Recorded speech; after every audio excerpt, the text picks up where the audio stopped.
Vamos lá, Romanos, abram suas Bíblias aí.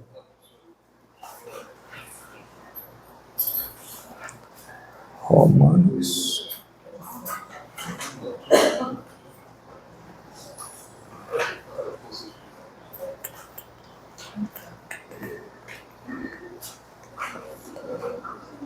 Calma que eu estou procurando o meu arquivozinho. Romanos 3:28.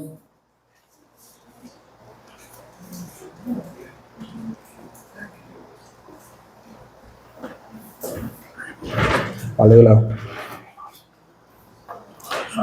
Diz assim: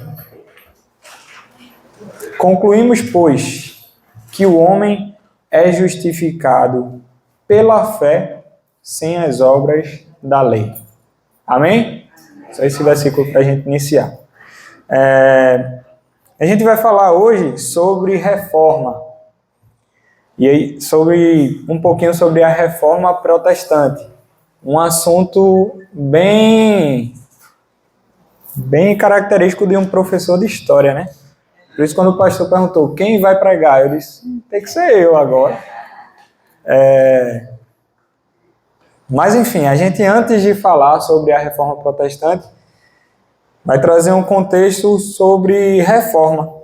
Como o pastor falou e já adiantou na introdução do culto, reforma, quando a gente passa por uma reforma, não é algo tranquilo, né? Sempre a gente encontra diversos problemas. Às vezes a gente quer fazer, como ele mostrou, quer fazer a reforma num lugar, aí sai transformando os outros lugares da casa em lugares desconfortáveis também, porque a gente precisa mexer em tudo. E aí dentro de uma reforma, às vezes a gente encontra coisa que tem que mexer mais, e tem que mexer de novo. E uma reforma nem sempre é como a gente planeja. Sempre surge algum imprevisto, algum obstáculo, né? O significado da palavra reforma quer dizer ação ou efeito de reformar ou mudança introduzida em algo para fins de aprimoramento ou obtenção de melhores resultados. Ou seja, um dos significados é transformar ou fazer algo com que aquilo seja melhorado. Uma reforma nunca é para piorar. Quem pensa em reformar quer melhorar, né? Quer transformar aquilo que estava ruim em bom, aquilo que estava desgastado em novo. Então, a reforma tem esse sentido de melhorar. E a reforma precisa de alguns operadores ou de alguns, esqueci o nomezinho agora, agentes. Obrigado, irmão Jair. E aí precisa de um investidor, precisa de uma pessoa que banque. Normalmente quem paga a reforma é quem está precisando da reforma, né? É a pessoa que pague para poder a reforma acontecer. Também tem os trabalhadores que estão lá para operar, trabalhar na reforma. E durante a reforma é uma bagunça total, tudo se transforma em pior do que já estava. Imagina que o irmão Antônio não está aqui, mas eu vou falar do banheiro dele. O banheiro dele estava ruim, precisando de uma reforma.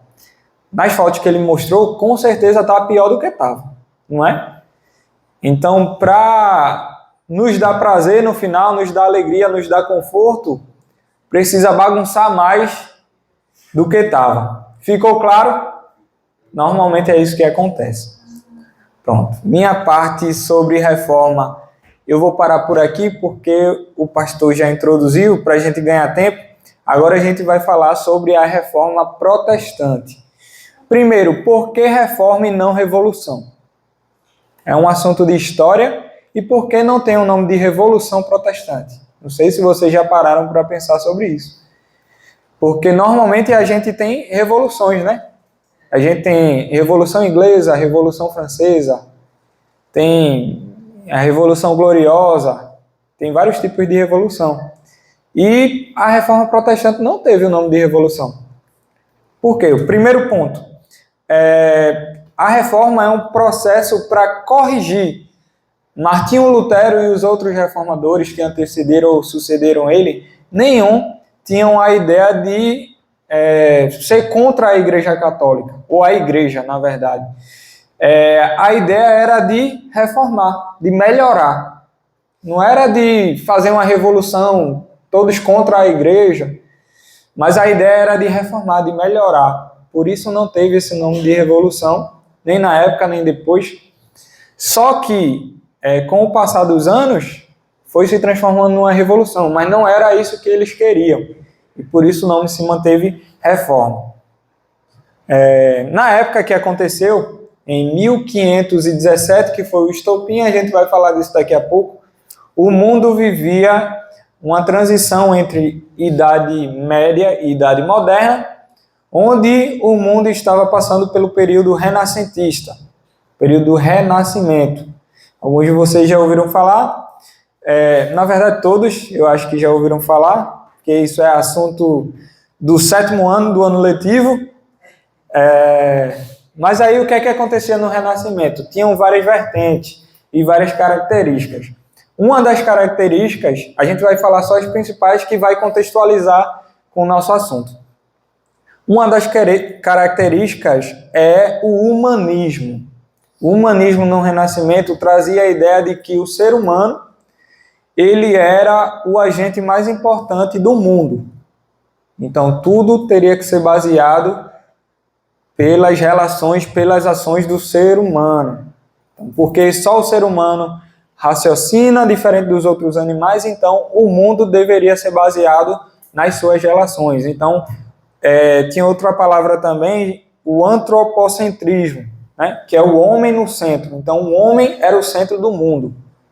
Isso aí era uma característica desse período do Renascimento. Outra característica é que eles valorizavam a harmonia ou a junção entre a fé e a razão. Não é que eles eram ateístas, mas eles acreditavam que a fé deveria estar junto com a razão. O ser humano não podia acreditar em algo sobrenatural, porque a fé deveria estar conciliada com a razão. Só poderia acontecer uma coisa junto com a outra. Também teve a ideia, a instituição, uma crítica à instituição cristã. O que acontecia? Nesse período não existiam países, estados, o mundo era dividido por reinos, e grandes reinos, né, grandes impérios. Só que os reis, nesse período, todos eles se dobravam à igreja. A igreja era a maior instituição da face da terra. Não teve e não acredito que não terá uma instituição tão forte quanto a igreja na Idade Média. Então a igreja mandava e desmandava em todo mundo, o rei tinha que obedecer ao clero, que eram os líderes da igreja. Então todo mundo obedecia à igreja. E no Renascimento, alguns filósofos entenderam que a igreja não deveria ter tanto impacto para a sociedade, porque a igreja é só uma esfera religiosa. Queriam separar o político do religioso. Essa era a principal ideia. Então, o rei é um líder político, enquanto Deus é um líder religioso. E uma coisa deve ser separada da outra. Então, essa também era uma crítica do Renascimento. Aí tem outras, como o racionalismo, que eu já falei, o naturalismo, que não é possível vocês acreditarem em fenômenos sobrenaturais. Tudo que acontece tem uma explicação natural. A gente não pode crer que um anjo desceu no céu e contou para Maria que ela ia ser mãe de Jesus. Não, Maria deve ter dormido, sonhado com um anjo descendo do céu. Então, tudo é uma explicação natural. Nisso que eles acreditavam e era sobre isso que eles falavam. Outra ideia do Renascimento é o hedonismo. O que é o hedonismo? É a valorização da vida mundana e dos prazeres terrenos. Olha o que eles tentavam implementar no mundo naquele momento. Além de diminuir o poder ou a força da igreja, eles também entendiam que a vida mundana e os prazeres terrenos eram para ser valorizados, deveriam ser valorizados. Então, olha como o Renascimento era prejudicial no âmbito principalmente da fé, né? E também falavam sobre o individualismo. O individualismo vem da Idade Média, que a sociedade era estamental, então um burguês nascia e morria burguês, um plebeu nascia e morria plebeu, camponês nascia e morria camponês. E aí, a partir do Renascimento, os filósofos tiveram a ideia de dizer que o indivíduo ele pode nascer camponês e virar burguês. Quer dizer, não pode nascer pobre e enriquecer ao longo da vida, porque ele é um ser individual. Ele não precisa de uma sociedade dizendo o que ele vai ser. Então, tem alguns fundamentos bons, outros ruins, mas era esse o contexto em que a reforma protestante aconteceu e estava inserida. O mundo, como eu disse, era formado por impérios, enfim. O estopim da reforma.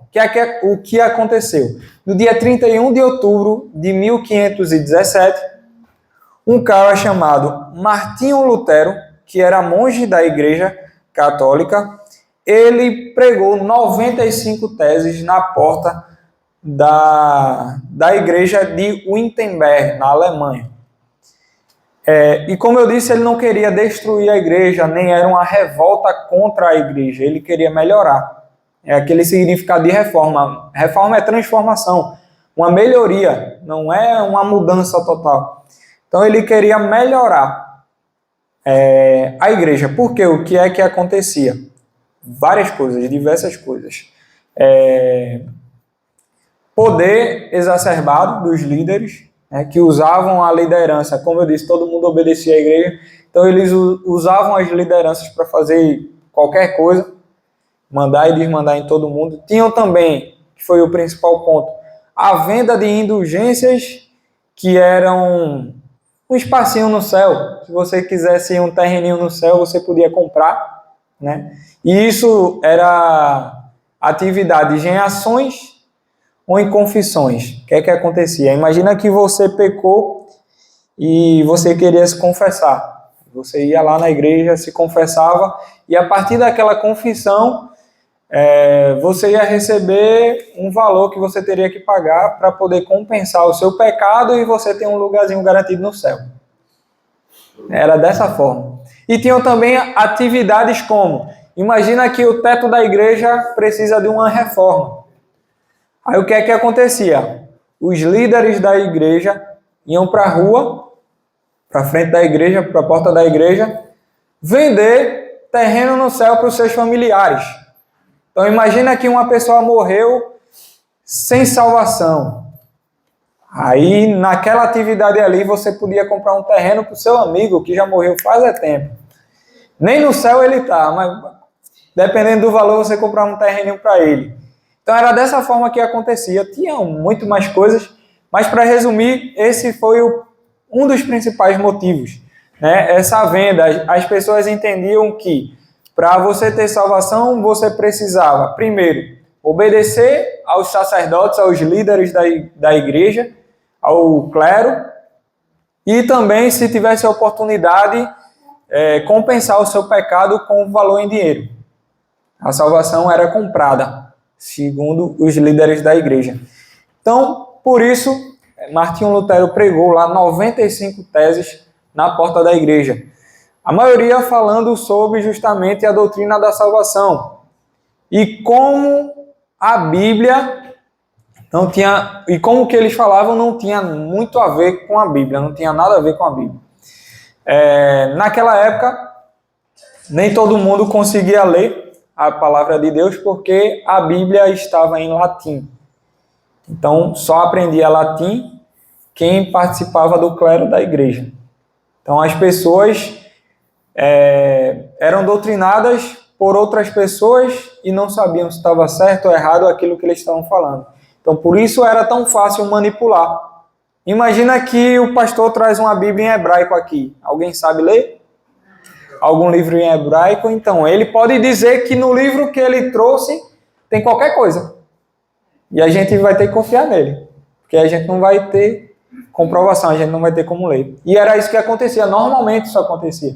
E as pessoas obedeciam, porque se você não obedecer ao clero, Deus vai matar você.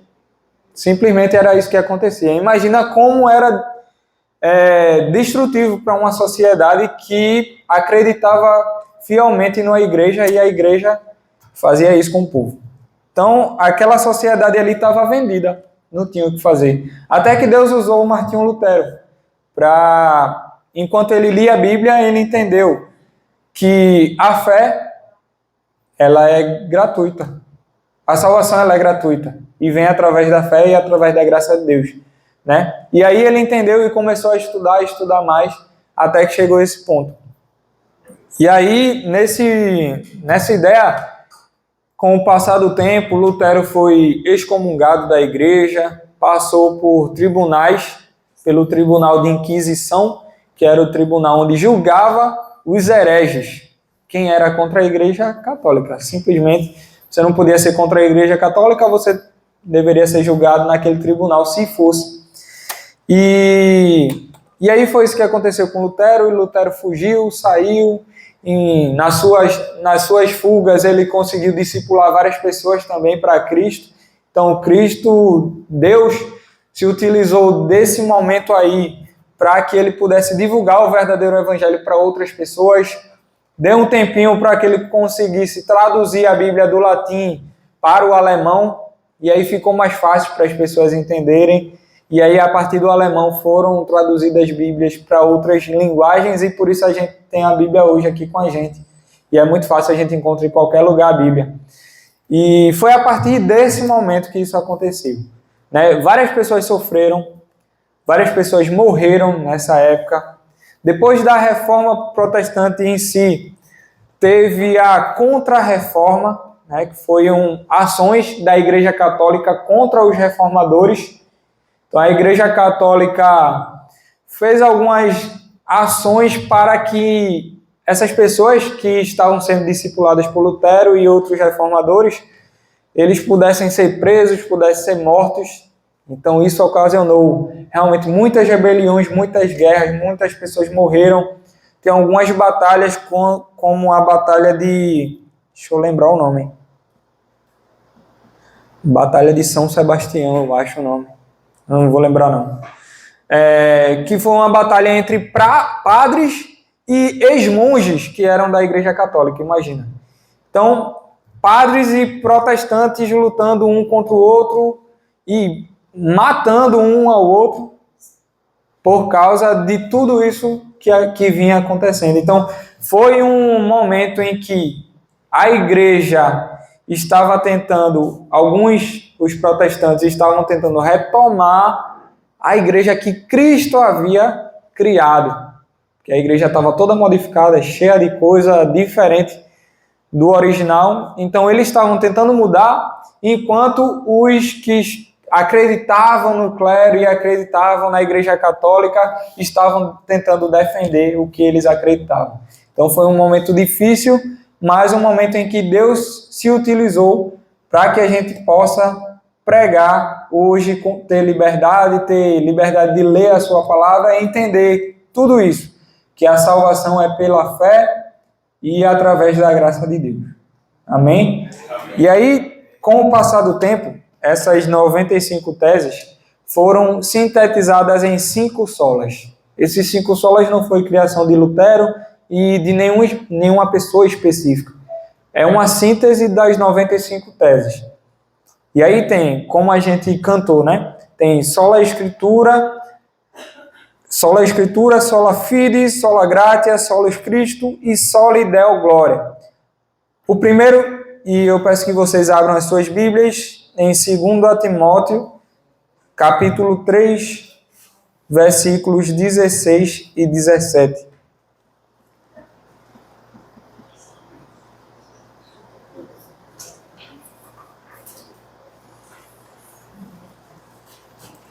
A gente vai falar nesses versículos sobre somente a Escritura.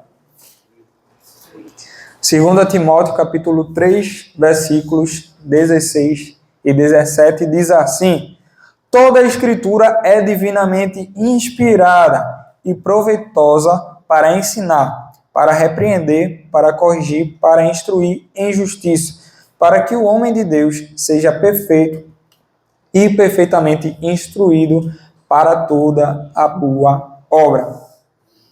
Quando esse versículo fala de toda a Escritura, é toda a Escritura como palavra de Deus. Então, toda a palavra de Deus é divinamente inspirada, enfim.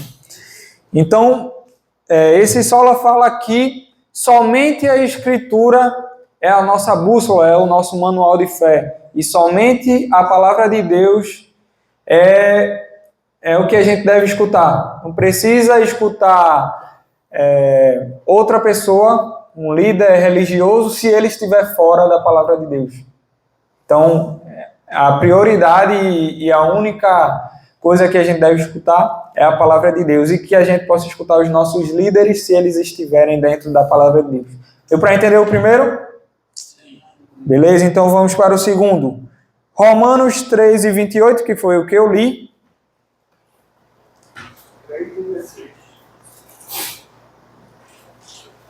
Eu li 3,16, foi? Romanos 3 e 28, foi, né? Romanos 3 e 28, que diz: concluímos, pois, que o homem é justificado pela fé sem as obras da lei. Então, para que a gente possa ser salvo, entendendo que a maioria das teses, como eu falei, é sobre a doutrina da salvação. Então, a maioria dos solas também tem a ver com a salvação. Então, não é a fé. Eu sempre costumo combater isso. Quando a gente procurou os louvores para ontem e para hoje, aí alguns meninos deram a ideia de músicas de fé como fé sobre o impossível, ou fé sobre coisas naturais, como, por exemplo, uma doença. A gente tem que ter fé para a gente ser curado, enfim. Mas aqui o Sola Fide fala sobre fé para salvar. Não é a fé salvífica, né? Que chama, que é a fé para salvar. Então, para a gente ser salvo, a gente precisa acreditar e ter fé que Cristo é o Senhor e o Salvador da nossa vida. E acreditar nele. E somente isso. Para a gente só tem essa função. A gente não precisa pagar, a gente não precisa se desdobrar, passando a vida toda da gente dentro da igreja. A gente só precisa ter fé e acreditar que Ele é o nosso Senhor e Salvador. Amém? Então, somente esse sola vai falar sobre isso. O terceiro, sola gratia, só a graça. Também está em Romanos, um dos versículos, né? Romanos 3 e versículo 22. Na verdade, 23 e 24. Romanos 3, 23 e 24 diz assim: porque todos pecaram e destituídos estão da glória de Deus. A gente pecou, está distante da salvação e da sua glória. O 24 diz: sendo justificados gratuitamente pela sua graça, pela redenção que há em Cristo Jesus. Então hoje a gente tem a salvação e ela é de graça, porque um dia o Filho de Deus numa cruz morreu por nós. E a gente não precisa pagar, a gente não precisa fazer mais nada, porque Ele foi lá e pagou um alto preço por cada um de nós. Amém? Então o preço já foi pago, tenha tranquilidade no coração, que você só precisa ter fé e a gente vai estar lá no céu junto no dia, como o Léo falou aqui. Se tudo der errado, a gente vai chegar lá e sorrir com alegria, né? Dá não, com certeza. Beleza, então a graça vem falar sobre isso, porque somente pela graça somos salvos. A gente não precisa de nada, de ninguém, né, impedindo a nossa salvação, ou liderando, ou mandando na nossa salvação. É pela graça, e somente por ela. Somente Cristo é um mediador entre Deus e os homens. Aqui vai falar sobre liderança principalmente. Então, se entendia naquela época que o líder religioso, o padre, o sacerdote, o bispo, era a pessoa que mediava ali a conversa do mero mortal, não era nenhum clero, com Deus. Então a gente não precisa mais disso. A gente entende, lá em Hebreus fala que nós somos sacerdotes.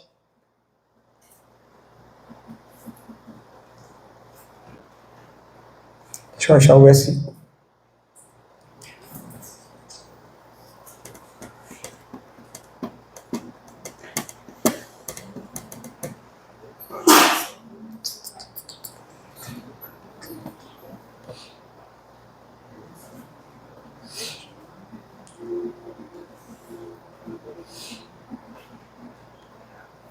Vamos ver de Pedro? 1 Pedro, capítulo 2, versículo 9, também fala sobre isso.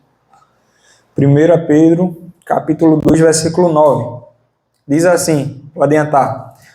Vocês, porém, são geração eleita, sacerdócio real, nação santa, povo exclusivo de Deus, para anunciar as grandezas daquele que os chamou das trevas para a sua maravilhosa luz. Agora, a partir do momento que ele morre na cruz e nos dá essa liberdade, nós somos sacerdotes. Então, nós temos acesso direto ao Pai. O simbolismo do véu sendo rasgado no templo fala sobre isso, né? Quando Jesus morre, o véu do templo, a Bíblia diz que o véu do templo se rasgou. E aí, simbolicamente, é porque agora a gente tem acesso direto a ele, a gente não precisa de um sacerdote. Mas a Igreja Católica acreditava, naquela época, que precisava de uma pessoa para interceder. Não sei se é até hoje, mas, enfim, no contexto das reformas, eles acreditavam. Hoje em dia é Maria, né? Deve ser, eles entendem como isso. Não sei, eu não posso falar porque eu não tenho propriedade. Obrigado. Só lhe deu glória, toda a glória pertence somente a Deus. Deixa eu ver o versículo.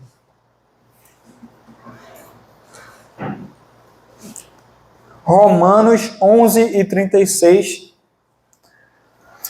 diz assim: porque dele e por ele e para ele são todas as coisas.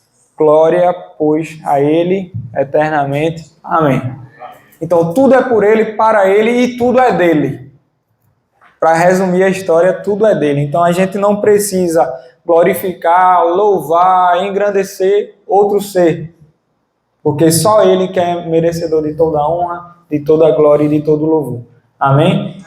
Então, esses são os 5 solas.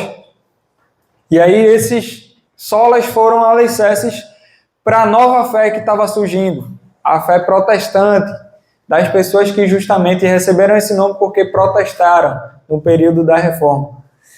E aí, como fruto, a Reforma trouxe a Bíblia Sagrada, né? A nova fé, que é a fé que a gente declara hoje, que é a nossa fé protestante. Hoje em dia a gente tem como ler e entender verdadeiramente a palavra de Deus, porque ela está em nossas mãos e em qualquer lugar.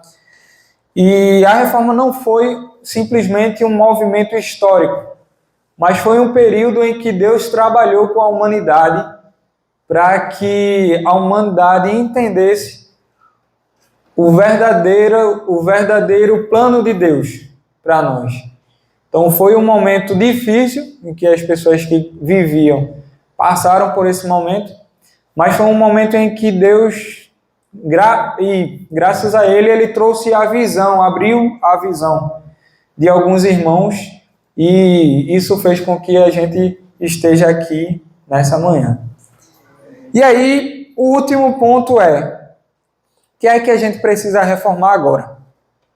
Porque se a gente entender que a reforma é algo para melhorar, a gente precisa melhorar toda hora, não é?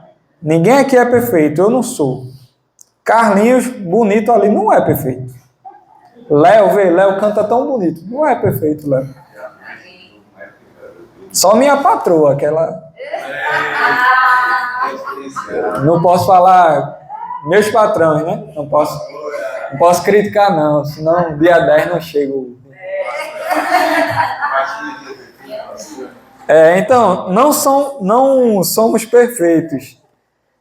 Sempre precisamos melhorar alguma coisa. Então, o que é que a gente precisa reformar? E agora eu não estou falando sobre instituição. Com certeza, muitas coisas precisam ser melhoradas enquanto instituição. A gente precisa, inclusive, de um lugar, né? Mas agora eu quero falar sobre nós. O que é que você precisa melhorar? Né? Então, olhe para você nesse momento e entenda o que é que você precisa reformar dentro de você. A reforma, ela precisa ser genuína, não pode ser apenas da boca para fora. Ela precisa acontecer dentro. Precisamos reformar a nossa mente e o nosso coração. O versículo que o pastor leu na introdução foi o versículo que eu separei para isso também. sobre transformação da mente. Eu não vou ler de novo por causa do horário, mas sobre transformação da mente. E eu acabei esquecendo de passar os slides. Normal. Aqui fala sobre o renascimento. Tá, pronto. Essa imagem aí foi a que eu procurei para exemplificar, porque quando a gente fala de transformação da mente, a gente fala de metanoia. E aí a gente precisa abrir a nossa mente para a gente ser transformado. E aí essa imagem retrata bem sobre isso. A gente tem que entender que a gente precisa melhorar e a gente tem que entender que a gente precisa de uma transformação todos os dias. Apesar de santos, como pessoas separadas por Deus, a gente não é perfeito. Então a gente precisa se santificar todos os dias. A santificação não é algo que acontece de 0 a 100%. Ela vai acontecendo até chegar o dia do Senhor na nossa vida. Então a gente precisa tentar melhorar e ser transformados por Deus em todos os momentos. A humanidade, ela sempre teve seus problemas, mas a nossa geração, a geração que a gente vive hoje, tem alguns que a gente pode citar, e se eu pedir a cada um aqui, todo mundo vai falar um problema, mas dos grandes a gente tem orgulho, egoísmo, né, que a gente consegue ver isso em todos os ambientes. Se a gente está no trânsito, a gente vê um cabo orgulhoso que não quer sair da faixa sem ligar uma seta, porque é ele que manda naquela faixa. Então, em todo canto que a gente vai, a gente encontra esses problemas, em qualquer esfera da vida. E isso tudo precisa ser transformado e melhorado dentro de nós. A gente não consegue transformar o outro, a gente consegue se transformar, abrindo a mente e o coração para essa transformação. E aí, como eu falei lá no começo, os agentes da reforma são o investidor e os trabalhadores. E agora, quem é que investe na gente? Quem foi que pagou o alto preço na cruz? A gente tem um investidor, que foi Jesus, o investidor da nossa reforma. Então ele pagou um alto preço para hoje a gente poder abrir o coração para a gente ser transformado, para a gente ser reformado. E também temos o agente da reforma, que são os operadores. Quem é que trabalha em nós? O Espírito Santo. Então, Jesus foi lá, investiu na reforma, pagou o alto preço e foi cara essa reforma, viu? Ele se entregou a vida dele, para a gente não querer ser reformado. Então, ele pagou um preço muito alto lá naquela cruz, entregando a sua vida por nós, para que o Espírito Santo hoje seja o operador, seja o pedreiro, o trabalhador, que trabalha dentro da nossa vida e consegue reformar a nossa vida se a gente abrir o nosso coração para ele. Então, a nossa parte é deixar a reforma acontecer, abrir de verdade o nosso coração para que ele seja transformado.